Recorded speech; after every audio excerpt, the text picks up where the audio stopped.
আসসালামু আলাইকুম। আশা করি আপনারা সবাই ভালো আছেন। আজকের টিউটোরিয়ালে আমরা জানব কিভাবে NetBeans আইডিতে জাভা কানেক্টর অ্যাড করতে হয়। এখন আমি একটি ব্রাউজার ওপেন করব।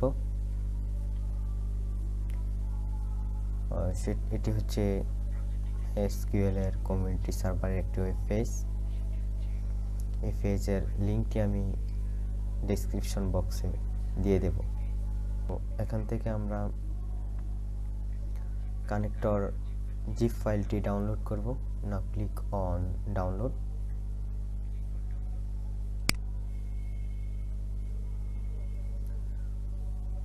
ডাউনলোডে ক্লিক করার পর আমাদের এই ইন্টারফেসটি ওপেন হয়েছে। সেখান থেকে আমরা ক্লিক করব no thanks, just start my download.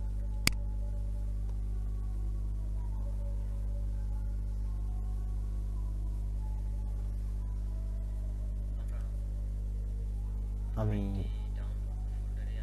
ফাইলটি আমার ডাউনলোড ফাইলে ডাউনলোড করব। আপনারা চাইলে আপনাদের খুশি মতো ফোল্ডারে ডাউনলোড করতে পারেন।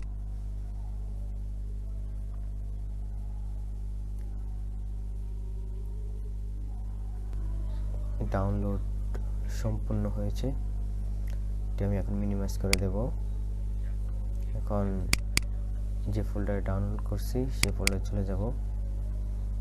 এই যে আমার জিপ ফাইলটি ডাউনলোড হয়েছে, সেটা আমি এক্সট্রাক্ট করব। Now click on extract two MySQL।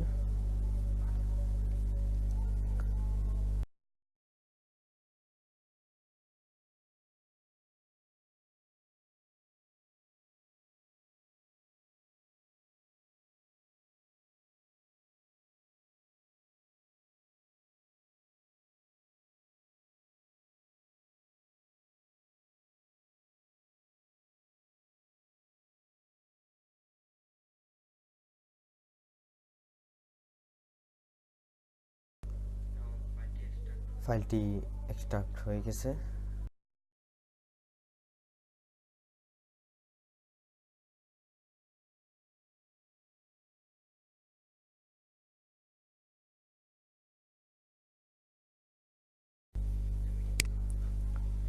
এখন আমি নেটবিনস আইডি ওপেন করব।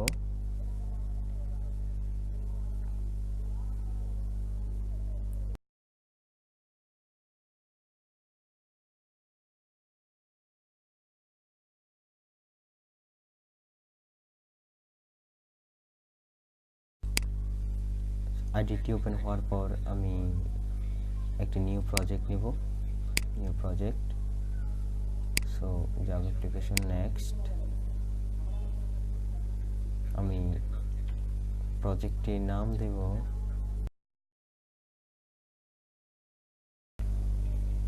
Test MySQL।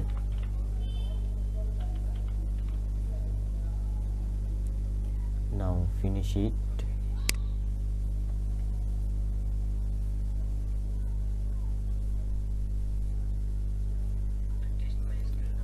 সো আমার একটি প্রজেক্ট ওপেন হয়েছে। এখন আমার প্রধান কাজ হচ্ছে লাইব্রেরিজ ওপেন করব এবং MySQL কানেক্টর অ্যাড করব। সো লাইব্রেরিজে যাব।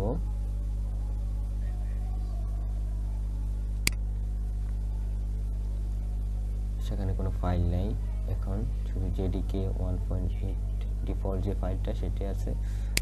So click on right here add jar or folder, click it. এখন আমি যে ফোল্ডারে আমি MySQL কানেক্টরটি ডাউনলোড করেছি সেই ফোল্ডারে যাব। সেখান থেকে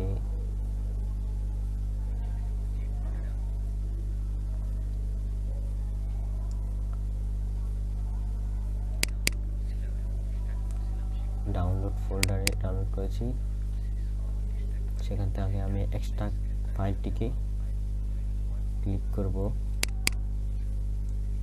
দেন ক্লিক। এখান থেকে MySQL কানেক্টর জাভা 5.148b.jar এই ফাইলটি সেখানে অ্যাড করব। অ্যাড করার পর সেটি ওপেন করব। এই আমার এখানে সেটি অ্যাড হয়ে গেছে MySQL কানেক্টরটি।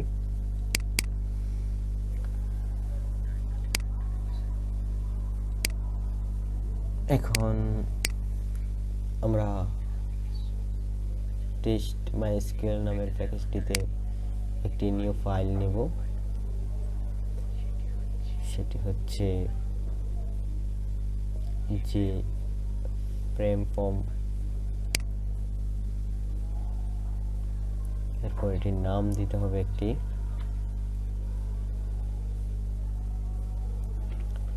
আমি নাম দেব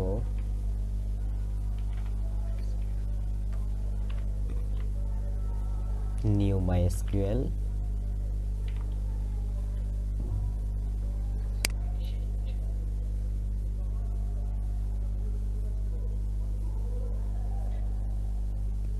সো ফাইলটি ওপেন হওয়ার পর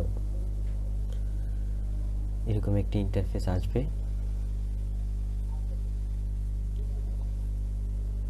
এটা হচ্ছে আমার ডিজাইন ইন্টারফেস। পাশে আমার প্রয়োজনীয় এলিমেন্ট অ্যাড করার জন্য আছে, সেখান থেকে আমি বাটন অ্যাড করতে পারি।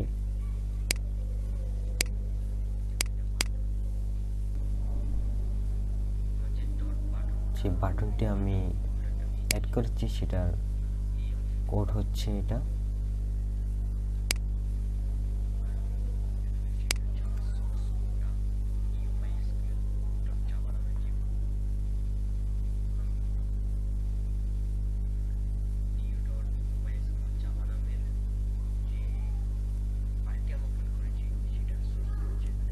তারপর আবার আমরা ডিজাইনে চলে যাই।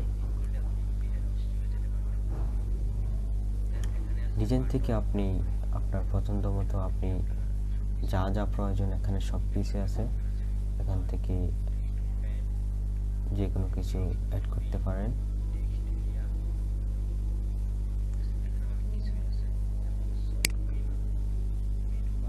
যেমন এখান থেকে আছে মেনু বার,